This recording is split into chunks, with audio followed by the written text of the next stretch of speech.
السلام عليكم ورحمة الله وبركاته. إن الحمد لله نحمده ونستعينه ونستغفره ونعوذ بالله من شرور أنفسنا ومن سيئات أعمالنا.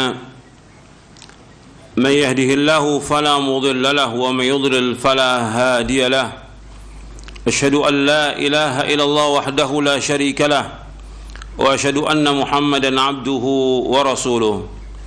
يا أيها الذين آمنوا اتقوا الله حق تقاته ولا تموتن إلا وأنتم مسلمون.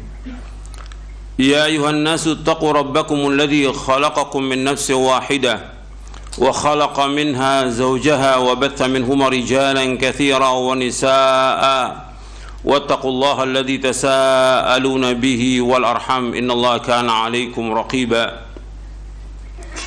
يا أيها الذين آمنوا اتقوا الله وقولوا قولا سديدا يصلح لكم أعمالكم ويغفر لكم ذنوبكم ومن يطع الله ورسوله فقد فاز فوزا عظيما. أما بعد فإن أصدق الحديث كتاب الله وخير الهدي هدي محمد صلى الله عليه وعلى آله وسلم وشر الأمور محدثاتها وكل محدثة بدعة وكل بدعة ضلالة وكل ضلالة في النار. Ayyuhal ikhwah, a'azakumullah, kepada jamaah yang hadir, ikhwan dan akhwat yang mudah-mudahan dirahmati oleh Allah Ta'ala, dan kepada seluruh kaum muslimin yang mendengarkan kajian ini yang mudah-mudahan dirahmati oleh Allah Ta'ala. Ayyuhal ikhwah, a'azakumullah, sebelum kajian ini saya ingin memberikan nasihat untuk saya dan untuk antum sekalian. Kita bersyukur kepada Allah Subhanahu wa taala atas segala nikmat yang Allah karuniakan kepada kita. Nikmat Islam, nikmat iman, nikmat sehat, nikmat afiat. Dan juga kita bersyukur kepada Allah Subhanahu wa taala diberikan oleh Allah taala hidayah taufik untuk mengaji, untuk menuntut ilmu. Ini kenikmatan yang luar biasa yang wajib kita syukuri. Kita diberikan hidayah untuk talabul ilmi syar'i yang merupakan kewajiban atas setiap muslim dan muslimah. Talabul ilmi faridatun ala kulli muslimin. Menuntut ilmu itu wajib atas setiap muslim. Kalau disebutkan muslim termasuk muslimah. Ini nikmat yang besar yang kita wajib syukuri. Betapa banyak orang-orang yang tidak diberikan hidayah untuk talabul ilmi. Jutaan orang tidak diberikan hidayah untuk talabul ilmi. Antum diberikan oleh Allah hidayah untuk talabul ilmi. Maka gunakan kesempatan ini sebaik-baiknya untuk mendapatkan ilmu yang bermanfaat. Antum gunakan kesempatan ini untuk betul-betul menuntut ilmu, mengaji, memperhatikan apa yang disampaikan, memahami. Kemudian antum berusaha untuk mengamalkan dalam kehidupan. Karena banyak orang yang ngaji tapi ilmunya tidak bermanfaat. Itu yang harus dia introspeksi. Kenapa kok tidak bermanfaat ilmunya? Sekian lama ngaji tidak ada perubahan dalam kehidupan. Coba antum perhatikan, ngaji mestinya ada perubahan. Perubahan dalam diri kita, perubahan dalam keluarga kita, perubahan dalam ibadah kita kepada Allah, perubahan dalam kita betul-betul menata hati kita untuk tunduk dan taat hanya kepada Allah, menjaga keikhlasan, ittiba kepada Rasulullah SAW. Begitu juga mengatur waktu kita. Banyak yang menuntut ilmu tidak pandai mengatur waktu. Thalabul ilmi, dia buang-buang waktu dengan sia-sia. Apakah dengan ngobrol, dengan main HP, dengan jalan-jalan, dengan yang lainnya. Coba antum pikirkan, antum talibul ilm mesti berbeda dengan orang awam, berbeda dengan orang umum. Waktu itu sangat berharga dan waktu itu akan ditanya oleh Allah SWT. Antum ingat bahwa Nabi SAW pernah memberikan nasihat kepada sahabat Ibnu Umar. Ibnu Umar masih muda, umurnya belum sampai 20 tahun. Ibnu Umar, Nabi mengatakan kepada Ibnu Umar radhiyallahu anhuma, kun fid dunya ka'annaka gharibun aw abiru sabilin wa'udda nafsaka min ahlil kubur. Kata Nabi SAW kepada Ibnu Umar radhiyallahu anhuma, kun fid dunya ka'annaka gharib, hendaklah kamu jadi dunia seperti orang asing, au abiru sabilin, atau engkau orang yang dalam perjalanan, wa'udda nafsaka min ahlil kubur, dan hitung dirimu termasuk orang yang pasti mati, pasti menjadi penghuni kubur. Hadis ini sahih diriwayatkan oleh Imam Bukhari, Abu Daud, Tirmidzi, Ahmad dan yang lainnya. Tapi kalimat wa'udda nafsaka min ahlil kubur tidak ada dalam riwayat Bukhari. Dalam riwayat yang lain ada. Nabi menyebutkan kepada Ibnu Umar ini, jadilah kamu dunia seperti orang asing atau orang dalam perjalanan. Orang asing atau orang yang dalam perjalanan itu betul-betul dia menjaga waktunya. Waktunya sangat berharga. Kalau umpamanya orang ditugaskan di luar kota seminggu, bagaimana kerjaan dia bisa selesai dalam 3 hari? Karena apa? Karena dia kangen kepada keluarganya. Betul-betul dia jaga waktunya itu. Kemudian orang yang asing atau orang dalam perjalanan, mesti dia mempunyai apa? Bekal. Kita ini sedang berjalan menuju kepada Allah. Kita pasti akan mati dan kita pasti akan dihisab oleh Allah. Maka kita wajib mempersiapkan bekal. Bekal yang terbaik apa? Taqwa. Wa tazawwadu fa inna khairaz zadi taqwa wattaquni ya ulil albab. Berbekalah kalian, dalam surah Al-Baqarah, berbekalah kalian karena sebagai bekal takwa. Bertakwalah kepadaku, wahai orang berpikir. Maka mempersiapkan bekal untuk akhirat. Dengan apa? Dengan takwa kepada Allah. Dengan apa? Dengan melaksanakan ketaatan kepada Allah, menjauhkan maksiat. Dengan melaksanakan amal-amal soleh sebanyak-banyaknya, dengan ikhlas dan ittiba. Dan juga gunakan waktu kita sebaik-baiknya. Ini waktu kita banyak yang terbuang. Luar biasa waktu ini, terbuang dengan sia-sia. Banyak yang dipakai buat HP aja itu berapa jam itu? Itu HP. Buat nonton, nggak ada manfaat sama sekali. Ini waktu yang terbuang untuk jalan-jalan segala macam. Waktu ini berharga. Setiap detik kita, setiap menit kita akan ditanya oleh Allah. Coba kalau antum dari baca HP, dari antum gunakan HP dengan baca Al-Quran. Nih Al-Quran dibaca nih, ribuan kali manfaatnya Al-Quran ini. Bukan 1, 2 atau 10, ribuan kali manfaat Al-Quran untuk baca. Coba sehari bisa nggak kita baca 2 juz? Saya lihat banyak yang ngaji-ngaji nggak ada manfaatnya. Waktunya terbuang dengan sia-sia. Main HP, nonton, jalan-jalan. Waktu ini sangat berharga, akan ditanya oleh Allah pada kiamat. Wa an umrihi fima afna, tentang umurnya dihabiskan untuk apa, akan ditanya oleh Allah. Coba antum perhatikan deh. Kemudian Nabi mengingatkan kita di hadis ini, wa'udda nafsaka min ahlil kubur. Hendaklah kamu hitung dirimu termasuk orang yang pasti akan mati. Kalau orang pasti akan mati, besok akan mati, ya udah persiapan dong. Apa yang harus kita persiapkan dari amal-amal soleh dan menjauhkan dosa dan maksiat. Jangan ada waktu yang terbuang dengan sia-sia, jangan. Kayak waktu untuk baca SMS saja habis waktu kita. WA aja udah berapa habis waktu kita. Coba baca Quran selembar aja enggak. Sehari ini minimal kita 1 juz atau 2 juz kita baca Al-Quran. Belum lagi baca hadis Nabi, belum baca buku yang bermanfaat, belum lagi melakukan amal-amal soleh yang bermanfaat buat kita di akhirat nanti. Makanya setelah itu Ibnu Umar mengatakan begini. Setelah nasihat oleh Nabi SAW, kata Ibnu Umar radhiyallahu anhuma, "Idza amsayta fala tantadhir as-sabah, wa idza asbahta fala tantadhir al-masa, wa khudh min sihhatika li maradik, wa min hayatika li mautik." Kata Ibnu Umar radhiyallahu anhu, apabila engkau berada pada waktu sore, jangan tunggu waktu pagi. Apabila engkau berada pada waktu pagi, jangan tunggu waktu sore. Gunakan sehatmu sebelum sakitmu, gunakan hidupmu sebelum matimu. Jadi waktu ini sangat berharga.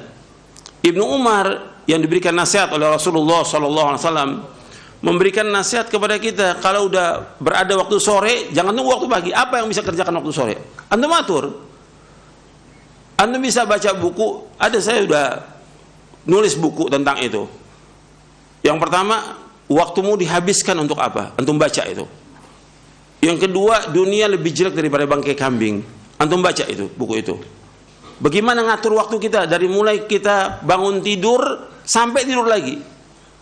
Sore apa yang bisa kita kerjakan sore? Apa jalan-jalan, ngobrol, seperti anak-anak kecil. Kalau anak kecil minta jalan sore, minta main. Kita mesti berbeda dong. Thalibul ilm. Waktu kita berharga, apa yang bisa kita baca dari kitab-kitab? Di samping zikir sore yang kita baca, apa buku yang harus kita baca? Apa yang kita tamatkan dari buku itu?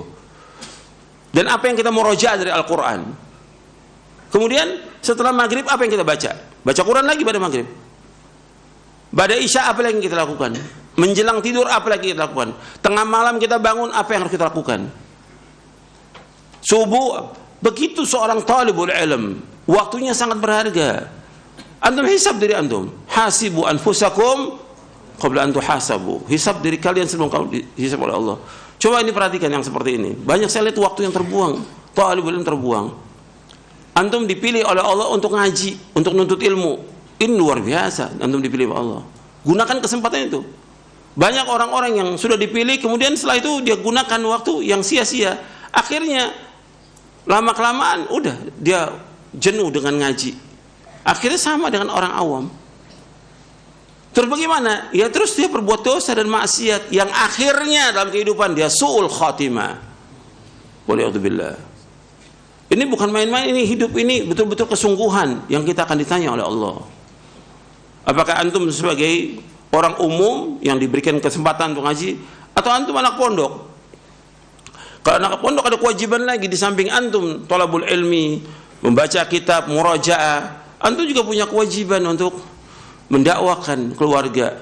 Sama seperti antum juga yang ngaji, meskipun bukan dari pondok, ada kewajiban. Apa sih kewajiban kita kepada keluarga kita? Apa habis ngaji sudah, taruh bukunya, selesai? Apa sih yang saya dapat dari ilmu ini? Apa yang saya harus amalkan? Apa yang harus kita dakwakan kepada keluarga? Ada kewajiban yang Allah firmankan dalam Al-Quran. Ya ayyuhalladzina amanu qu anfusakum wa ahlikum nara. Wahai orang beriman, jagalah diri kamu dan keluarga kamu dari api neraka. Bagaimana menjaga mereka dari api neraka? Dengan melaksanakan perintah Allah, menjauhkan larangannya. Memberikan nasihat kepada mereka dengan nasihat takwa. Apa yang harus mereka lakukan? Terus ingatkan, baik yang wajib maupun yang sunnah. Nggak tinggal tuh, yang wajib maupun yang sunnah. Hatta dia sudah dewasa, kewajiban orang tua, ingatkan juga anaknya. Untuk mengingat Rasulullah SAW, hatta Fatimah dengan Ali bin Abi Thalib radhiyallahu anhuma. Fatimah dengan Ali, meskipun dia sudah nikah, tetap Nabi ingatkan sholat malam, bangun sholat malam, bangun sholat malam. Diingatkan bangun sholat malam. Meskipun dia sudah nikah, tetap diingatkan. Jangan diam, sholat diingatkan itu. Itu yang sunnah, apalagi yang wajib. Jadi ini harus terus diingatkan. Ya antum belajar untuk antum sampaikan. Yang jadi pondok tadi, dia harus belajar lagi dan mengajar. Kalau udah mengajar, ada kewajiban dia untuk mendidik mereka di atas Islam dan sunnah. Untuk belajar, yang dipelajari apa? Quran dan sunnah. Yang disampaikan juga Quran dan sunnah ala fahmi salaf. Antum dipilih oleh Allah untuk thalabul ilmi di pondok. Antum belajar bertahun-tahun, bukan setahun 2 tahun di pondok. Kalau sudah belajar di pondok, baik yang ikhwan maupun akhwat, mestinya begitu keluar dari pondok, ada hasil dari pondok itu, apa yang bermanfaat buat dia lakukan dalam kehidupan ini. Dia dipilih oleh Allah untuk masuk ke pondok. Bukan dia bisa sendiri untuk ke pondok, tidak. Tapi Allah pilih dia ke pondok. Sama seperti anak-anak yang belajar di Madinah. Dia bisa ke Madinah bukan karena kehebatan dia, tapi Allah pilih dia untuk belajar di Madinah agar dia di sana belajar agama, kemudian dia pulang mendakwahkan Islam ini, Al-Quran wa sunnah al-fahmi salaf. Bukan diam dia, bukan pulang kemudian dia cari maisha. Betul, wajib cari maisha, tapi ada kewajiban dia yang Allah bebankan kepada dia untuk mendakwahkan Al-Quran wa sunnah al-fahmi salaf. Itu kewajiban dia. Bukan dia kemudian dia cari sibuk dengan yang lain, sibuk dengan usaha, dengan dagang. Boleh, wajib cari maisha, dia wajib. Tapi kewajiban dia yang terbesar, Allah pilih dia belajar di Madinah untuk apa?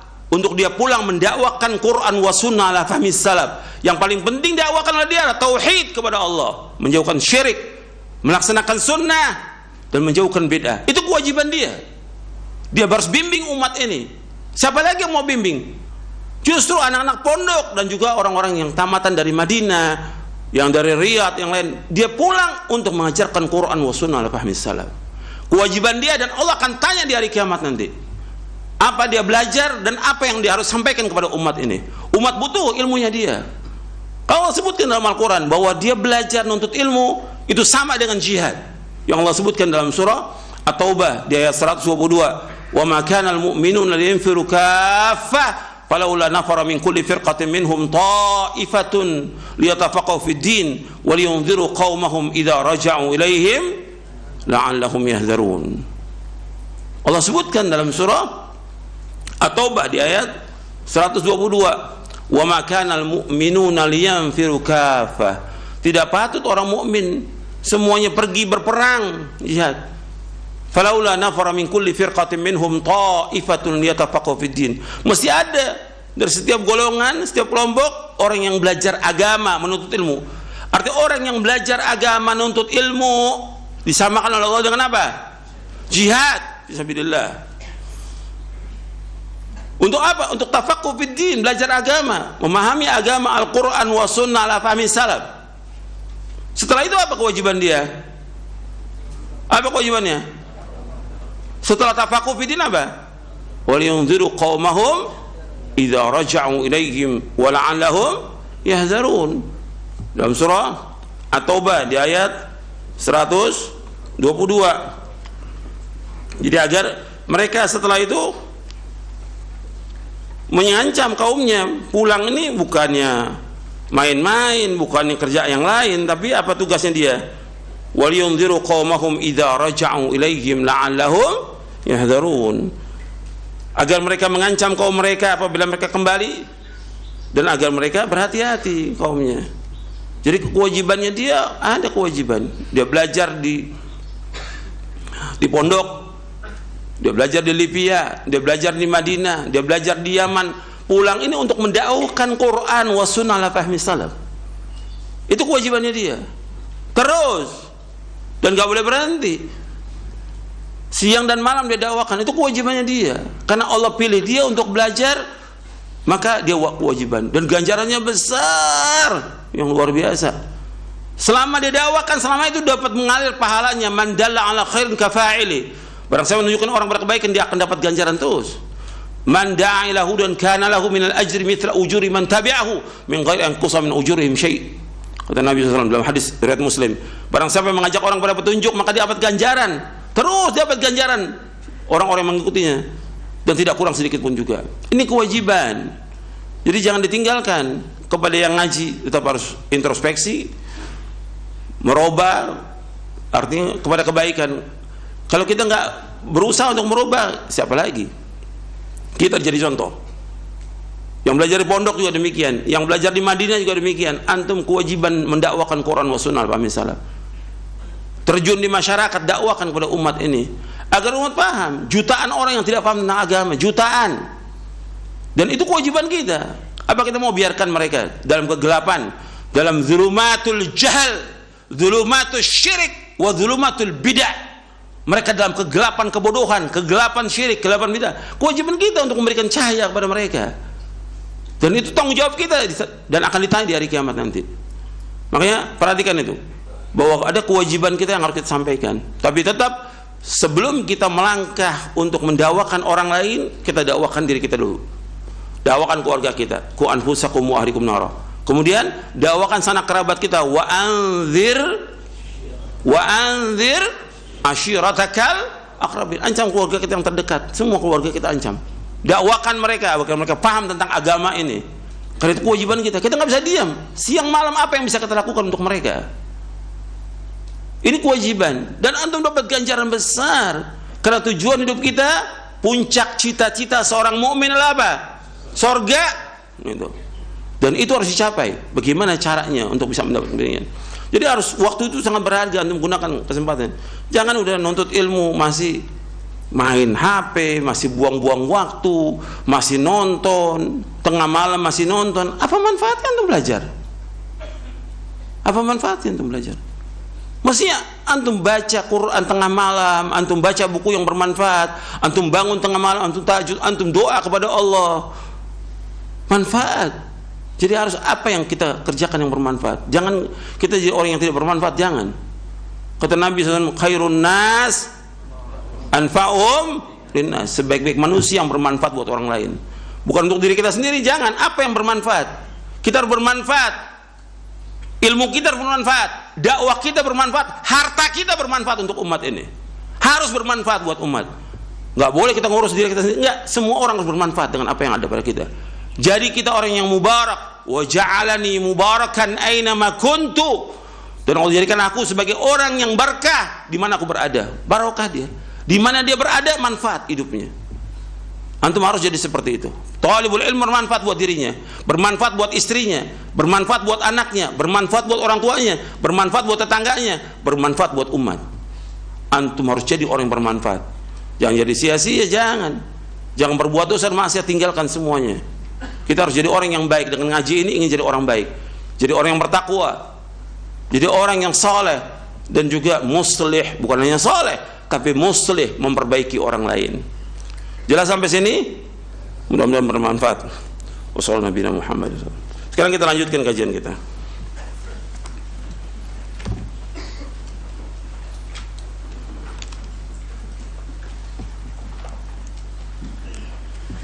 Kita masih bahas poin yang ke-54. Iya. Tentang hukum tawassul. Kemarin sudah kita bahas bahwa tawassul itu ada yang masyru', ada yang bid'ah, ada yang syirik.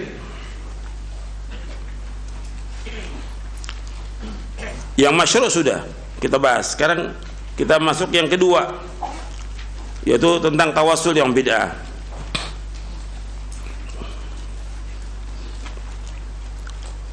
Tawassul yang bid'ah yaitu mendekatkan diri kepada Allah dengan cara-cara yang tidak sesuai dengan syariat. Tawassul yang bid'ah ini ada beberapa macam. Di antaranya, yang pertama, tawassul dengan kedudukan Nabi Muhammad sallallahu alaihi wa ala alihi wasallam atau kedudukan orang selainnya. Perbuatan ini adalah bid'ah dan tidak boleh dilakukan. Adapun hadis yang berbunyi idza sa'altumullah fas'aluhu bijahi fa inna jahi 'indallahi 'azim. Jika kalian hendak memohon kepada Allah, maka mohonlah kepadanya dengan kedudukanku, karena kedudukanku itu di sisi Allah adalah sangat agung.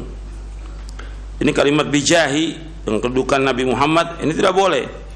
Hadis ini batil, tidak ada asal usulnya, dan tidak terdapat sama sekali dalam kitab-kitab hadis yang menjadi rujukan. Tidak juga seorang ulama ahli hadis pun yang menyebutkan sebagai hadis. Jika tidak ada satupun dalil yang sahih mengenainya, maka hal tersebut berarti tidak boleh. Sebab setiap ibadah tidak dilakukan kecuali berdasarkan dalil yang sahih dan jelas. Yang kedua, tawassul dengan zat makhluk. Jika dimaksudkan seseorang bersumpah dengan makhluk dalam meminta kepada Allah SWT, maka tawassul ini seperti bersumpah dengan makhluk tidak dibolehkan. Sebab sumpah makhluk terhadap makhluk tidak dibolehkan. Bahkan hal itu termasuk syirik. Sebagaimana disebutkan dalam hadis, man halafa bi ghairi faqad kafara aw asyrak. Barang siapa yang bersumpah dengan selain nama Allah, maka dia telah kufur atau dia telah berbuat syirik.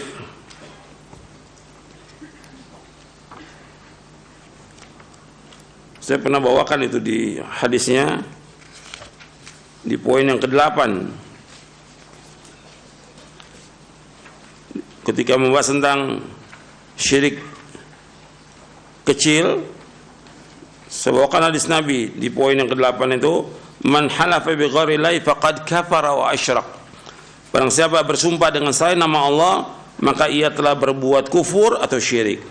Hadis ini sahih, diriwayatkan oleh Imam Tirmidzi, Ahmad dan Hakim dari sahabat Abdullah bin Umar radhiyallahu anhuma.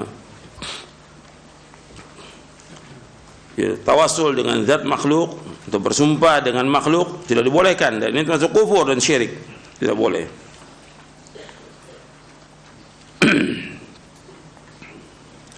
Apalagi bersumpah dengan makhluk kepada Allah, maka Allah tidak menjadikan permohonan kepada makhluk sebagai sebab dikabulkannya doa, dan dia tidak mensyaratkan hal tersebut kepada para hambanya. Artinya dia bersumpah dengan nama makhluk yang dia minta kepada Allah Subhanahu wa taala. Ini tidak dibenarkan.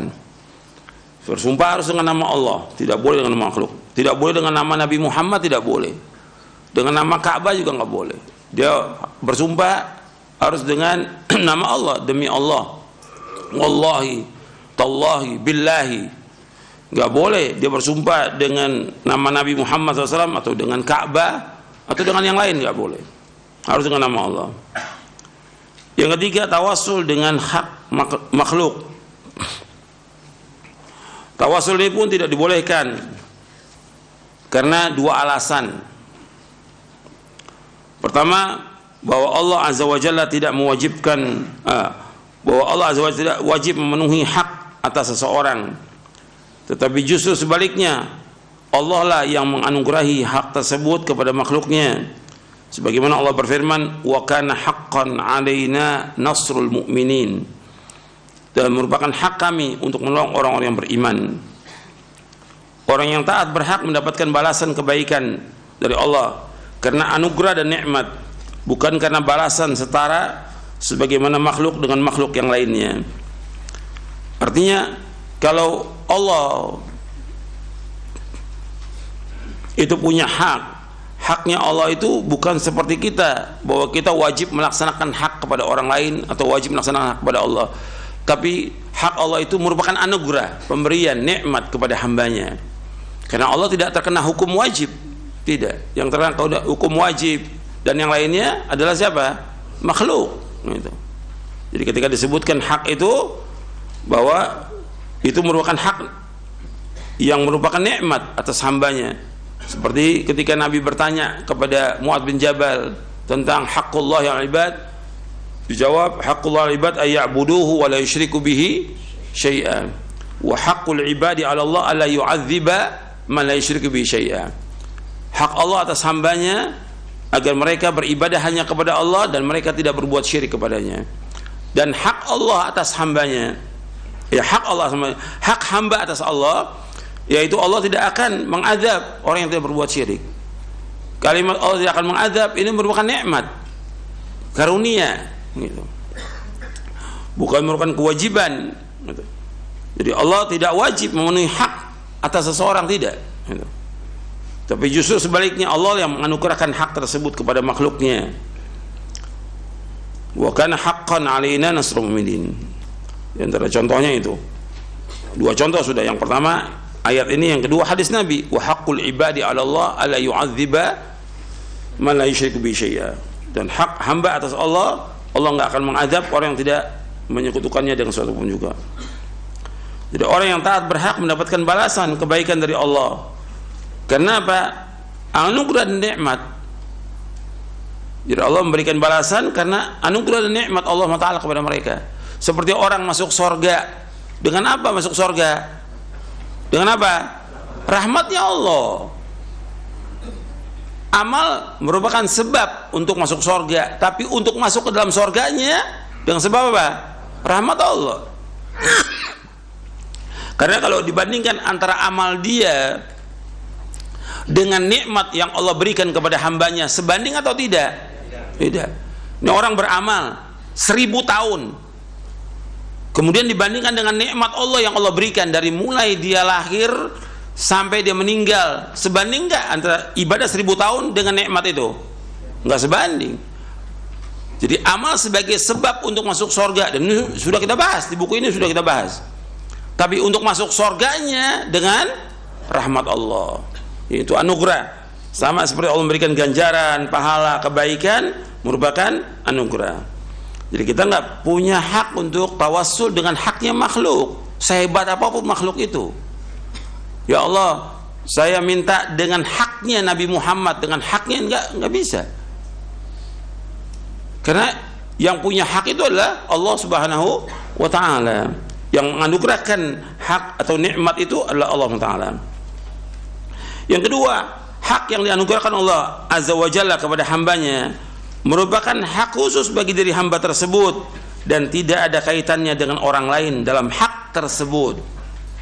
Jika ada yang bertawassul dengannya padahal dia tidak mempunyai hak, berarti dia bertawassul dengan perkara yang asing yang tidak ada kaitannya antara dirinya dengan hal tersebut, dan itu tidak bermanfaat untuknya sama sekali. Adapun hadis as'aluka bihaqqis sa'ilin, aku mohon kepadamu dengan haknya orang-orang yang memohon, hadis ini dhaif.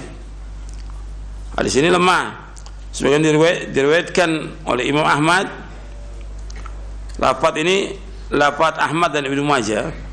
Dalam sanad hadis ini terdapat seorang perawi bernama Atiyah Al-Ufi dari Abu Sa'id Al-Khudri radhiyallahu anhu. Atiyah Al-Ufi adalah seorang perawi yang dhaif, seperti yang dikatakan oleh Imam An-Nawawi rahimahullah dalam kitabnya Al-Adhkar. Syekhul Islam Ibnu Taimiyah rahimahullah berkata dalam kitabnya Al-Qa'idatul Jalilah. Begitu juga Imam Az-Zahabi dalam kitabnya Mizanul I'tidal. Bahkan juga dikatakan dalam kitab Ad-Du'afa bahwasanya Atiyah Al-Ufi disepakati kedhaifannya. Begitu juga dijelaskan oleh Imam Al-Hafidz Al-Haythami dalam kitabnya Majma'uz Zawaid. Jadi hadis ini nggak bisa dipakai sebagai hujjah. Ya, tawasul yang bid'ah ini banyak dilakukan oleh kaum muslimin. Seperti yang antum juga sudah hafal. Ya Rabbi bil Mustafa baligh maqasidana. Ya Rabbi bil Mustafa. Ya Allah, dengan perantaraan Nabi Muhammad sampaikan maksud kami. Ini nggak boleh. Dan nggak pernah ada sahabat melakukan demikian, tidak pernah ada. Gitu. Jadi kalau kita mau berdoa langsung kepada Allah, karena Allah memerintahkan demikian. Wa qala rabbukum ud'uni astajib lakum. Disuruh langsung untuk berdoa kepada Allah. Dan Allah dekat dengan kita. Wa idza sa'alaka ibadi anni fa inni qarib. Jadi Allah itu dekat. Yang kita berdoa langsung kepada Allah tanpa perantara. Kemudian kita masuk yang ketiga, tawasul yang syirik. Tawasul yang syirik adalah menjadikan perantara orang yang sudah mati atau selainnya dalam ibadah sebagai objek ibadah dengan tujuan mendekatkan diri kepada Allah, seperti berdoa kepada mereka, meminta hajat kepada mereka, atau mohon pertolongan kepada mereka. Allah Ta'ala berfirman, ala lillahi dinul khalis walladzina ittakhadhu min dunihi awliya ma na'buduhum illa liyuqarribuna ila Allahi zulfa innallaha yahkumu bainahum fima hum fihi yakhtalifun innallaha la yahdi man huwa kadzibun kafar. Ingatlah, hanya milik Allah agama yang murni dari syirik ini. Dan orang-orang yang mengambil pelindung selain Allah berkata, kami tidak menyembah mereka melainkan berharap agar mereka mendekatkan kami kepada Allah dengan sedekat-dekatnya. Sungguh Allah akan memberi putusan di antara mereka tentang apa yang mereka persesikan. Sungguh Allah tidak memberi petunjuk kepada pendusta dan orang-orang yang sangat ingkar. Berarti Allah menyebutkan di sini bahwa agama itu milik Allah. Agama yang murni itu milik Allah. Jadi wajib kita melaksanakan agama ini dengan mentauhidkan Allah, menjauhkan segala macam perbuatan syirik. Baik itu syirkun akbar maupun syirkun asghar. Kita betul-betul harus memurnikan keikhlasan kepada Allah. Kemudian orang-orang yang mengambil Tuhan-Tuhan selain Allah, mengambil pelindung kepada selain Allah, mereka mengatakan kami tidak menyembah mereka, nggak menyembah kubur, patung atau yang lain yang mereka anggap sebagai Tuhan. Kami nggak menyembah mereka, tapi untuk mendekatkan diri kami kepada Allah dengan sedekat-dekatnya. Jadi mereka menjadikan patung dan kubur itu sebagai apa? Sebagai perantara menuju kepada Allah. Dan ini ketika Allah menyebutkan tentang masalah ini, perbuatan mereka ini benar atau salah? Salah. Perbuatan mereka syirkun akbar, syirik yang paling besar. Orang yang berdoa kepada selain Allah, Allah menyebutkan dalam Al-Quran merupakan orang yang paling sesat di muka bumi ini. Orang yang berdoa kepada selain Allah merupakan orang yang paling sesat di muka bumi ini. Nggak ada lagi orang paling sesat kecuali orang yang berdoa, meminta, memohon kepada selain Allah. Antum lihat dalam surah Al-Ahqaf, surah 46 ayat 5 dan 6. Wa man adallu mimma yad'u min dunillahi ma la yastajibu lahu ila yaumil qiyamah wa hum an du'aihim ghafilun. Wa idza husyira an-nasu kanu lahum a'da'an wa idza husyira an-nasu kanu lahum a'da'an wa kanu bi'ibadatihim kafirin. Allah sebutkan dalam surah Al-Ahqaf tentang orang yang paling sesat di muka bumi ini. Di surah Al-Ahqaf, surah yang ke-46 di ayat 5 dan 6. Allah sebutkan wa man adallu mimma yad'u min dunillahi ma la yastajibu lahu ila yaumil qiyamah. Tidak ada orang yang paling sesat di muka bumi ini melainkan orang yang berdoa kepada selain Allah yang tidak bisa menjawab sampai hari kiamat. Wa hum an du'aihim ghafilun, sedangkan mereka itu lalai dari orang-orang yang berdoa kepadanya. Orang-orang yang berdoa kepada penghuni kubur, apakah penghuni kuburnya ini dia sebagai sahabat, sebagai imam, sebagai wali atau yang lainnya, mereka nggak tahu orang yang datang berdoa kepada mereka, nggak tahu. Allah katakan di sini wahum an du'aihim ghafilun, mereka lalai dari doa orang yang berdoa kepadanya. Kemudian Allah sebutkan di ayat 6-nya wa idza husyiran nasu, dan apabila manusia dikumpulkan di hari kiamat, kanu lahum a'daan, mereka akan menjadi musuh, wa kanu bi'ibadatin kafirin, dan mereka akan mengingkari. Artinya orang-orang soleh yang dikubur yang kemudian orang datang berbondong-bondong minta kepadanya akan mengingkari perbuatan mereka, dan itu penyesalan yang besar itu bagi orang-orang yang berbuat syirik. Perbuatan ini syirkun akbar, syirik yang paling besar. Nah, seperti ini orang-orang kafir, orang-orang musyrik menjadikan kubur-kubur dan yang lainnya sebagai perantara kepada Allah untuk mendekatkan diri mereka dengan sedekat-dekatnya. Dan Allah akan menghukumi di antara mereka tentang apa yang mereka persisikan, dan Allah tidak akan menunjuki orang-orang yang dusta dan kufur. Selanjutnya, tawassul dengan meminta doa kepada orang mati tidak diperbolehkan. Bahkan perbuatan ini termasuk syirkun akbar, syirik yang besar, karena mayit tidak mampu berdoa seperti ketika ia masih hidup. Demikian juga meminta syafaat kepada orang yang sudah mati, karena Umar bin Khattab radhiyallahu an, Muawiyah bin Abi Sufyan radhiyallahu an, dan para sahabat yang bersama mereka, juga para tabi'in yang mengikuti mereka dengan baik, ketika ditimpa kekeringan mereka memohon diturunkan hujan, bertawassul dan minta syafaat kepada orang yang masih hidup, seperti kepada sahabat Abbas bin Abdul Muttalib radhiyallahu an. Dan juga ini waktu zamannya Umar radhiyallahu an meminta kepada Abbas bin Abdul Muttalib untuk berdoa kepada Allah agar Allah turunkan hujan. Padahal Umar ada di Madinah. Umar tidak datang ke kuburan Nabi, tidak. Dan tidak pernah ada sahabat datang ke kuburan Nabi untuk minta sesuatu, tidak ada. Kemudian di zaman Muawiyah bin Abi Sufyan di Syam ini, Muawiyah bin Abi Sufyan di Syam, ketika terjadi kemarau,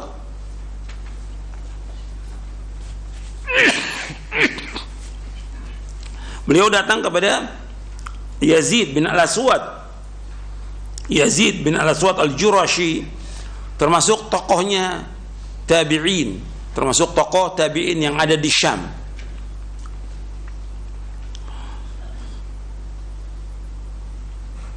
Jadi Muawiyah minta kepada Yazid bin Al-Aswad untuk berdoa kepada Allah, sama-sama berdoa agar turunkan hujan. Kemudian turun hujan. Mereka tidak bertawassul, tidak meminta syafaat, memohonkan diturunkan hujan melalui Nabi Muhammad SAW, tidak, baik di kuburan beliau ataupun di kuburan orang lain, tetapi mereka mencari pengganti dengan orang yang masih hidup. Makanya Umar bin Khattab radhiyallahu an mengatakan, seperti disebutkan dari sahabat Anas radhiyallahu an, kata sahabat Anas, ketika terjadi kemarau, maka Umar bin Khattab radhiyallahu an itu meminta kepada Abbas bin Abdul Thalib untuk berdoa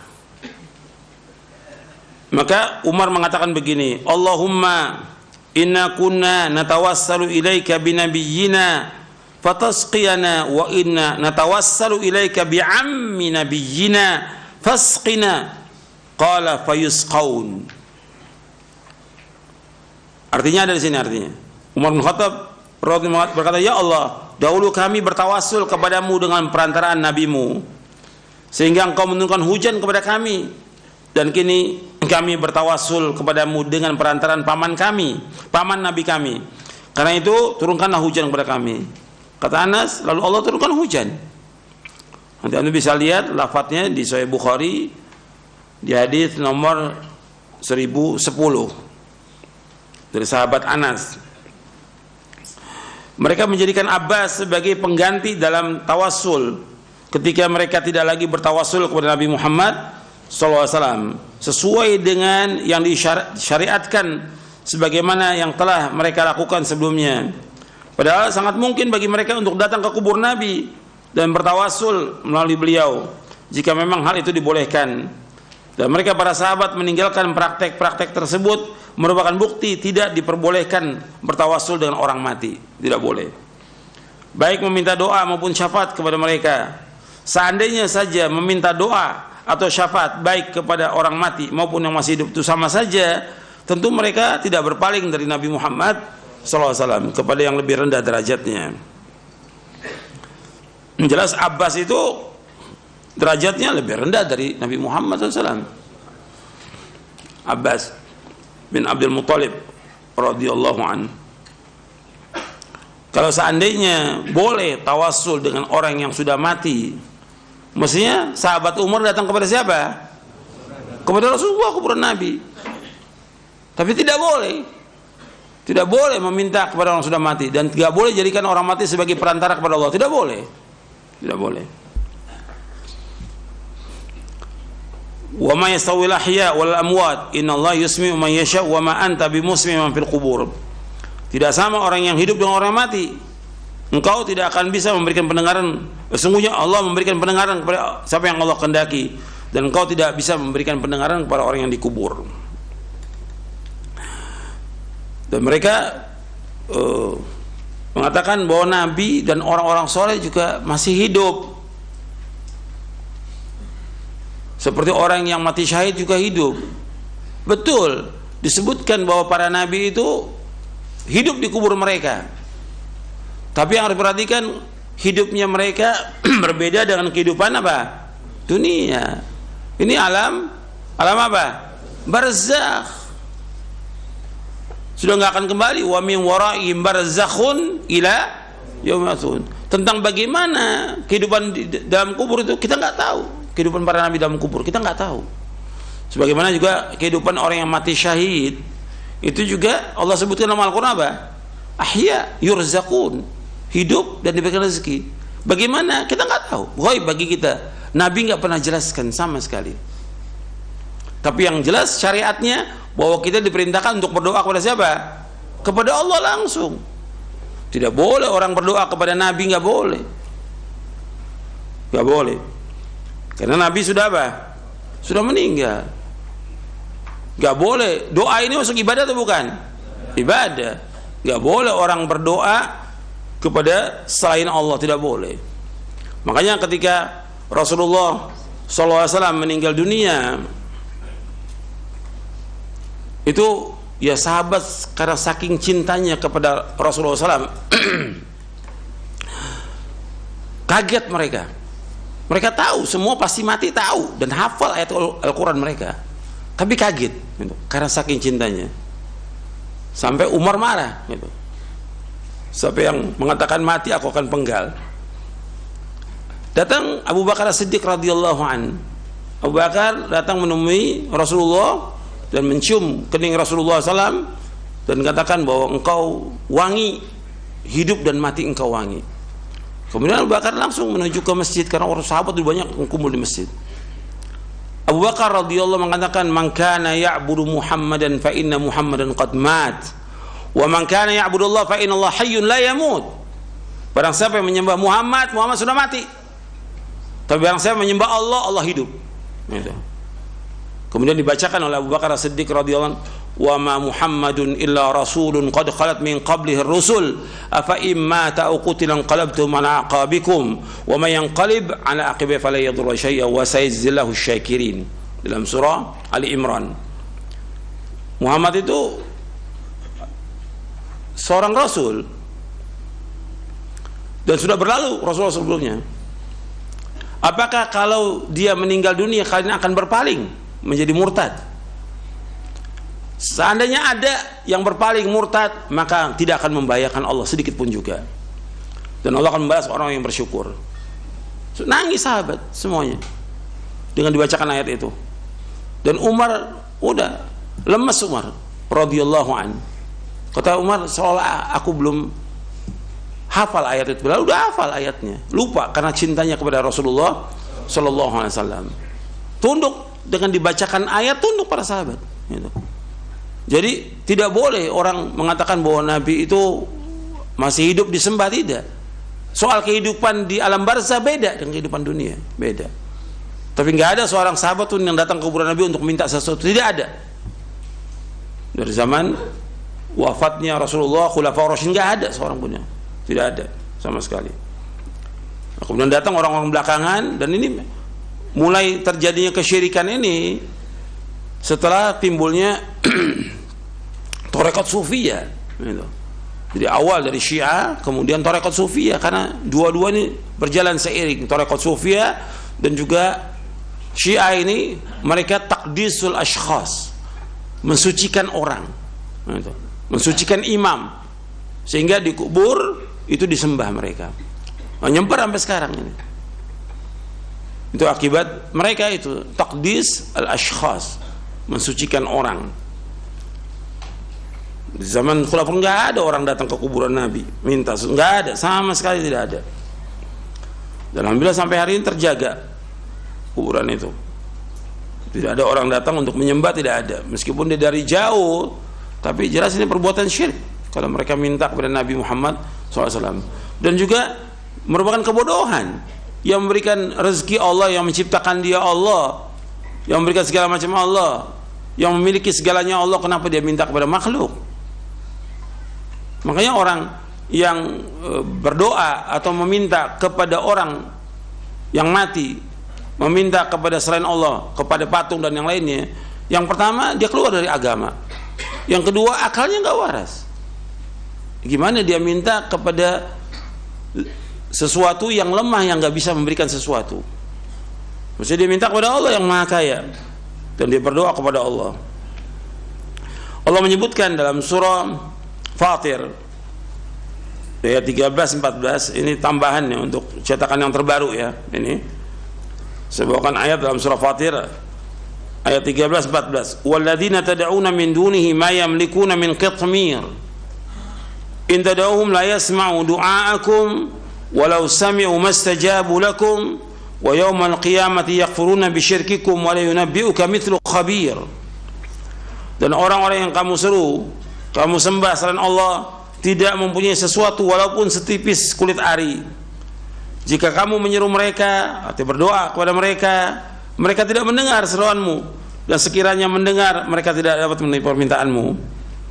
Dan pada hari kiamat mereka akan mengingkari kemusyrikanmu, dan tidak ada yang dapat memberikan keterangan kepadamu seperti yang diberikan oleh Allah yang maha teliti.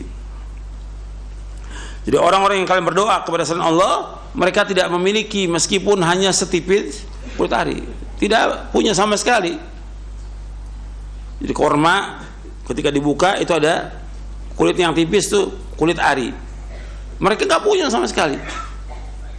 Nggak bisa kita juga membuat korma, nggak ada manusia bisa membuat buah dan segala macam, tidak ada, nggak bisa.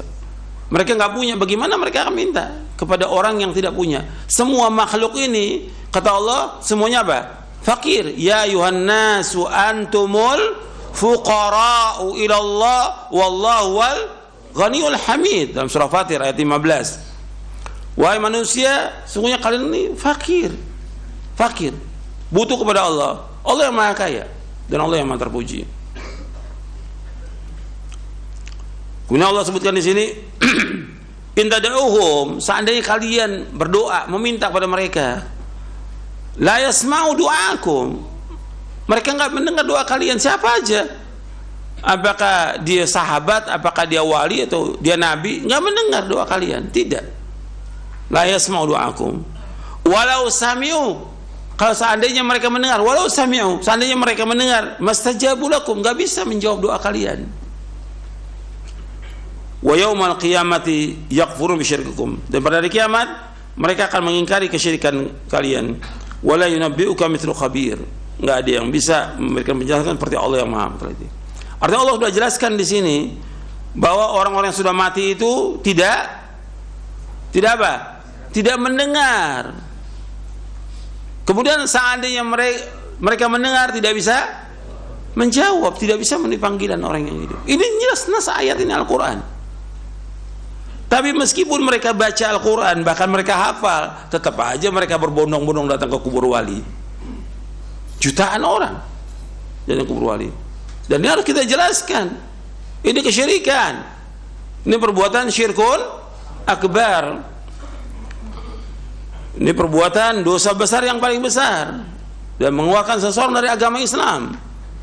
Dan juga ini merusak agamanya dia, merusak fitrahnya dia, merusak akalnya dia.